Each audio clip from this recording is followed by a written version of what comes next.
কথিত স্বৈরাচারের দলের কাউকে বিএনপিতে না ঢোকানোর আহ্বান জানিয়েছেন বিএনপির কেন্দ্রীয় নির্বাহী কমিটির vice chairman doctor Asaduzzaman Ripon.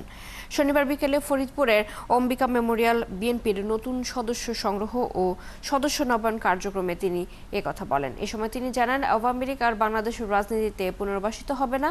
আয়োজনে বিএনপির কেন্দ্রীয় সাংগঠনিক সম্পাদক শামা ওবায়দ জানান, ডক্টর ইউনূসের সাথে তারেক জিয়ার বৈঠক স্বাভাবিক ঘটনা, ভিন্নভাবে দেখার সুযোগ নেই।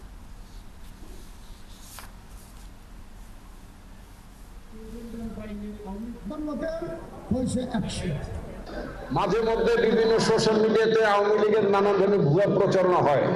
আওয়ামী লীগ ইহচিন্তিত বাংলাদেশে রাজনীতিতে আর পুনর্বাসিত হবে না, ওটা নিয়ে ভাবনা চিন্তা করার কোনো কারণ নাই। পৃথিবীর মানচিত্রে একটি উন্নয়নশীল দেশ হিসেবে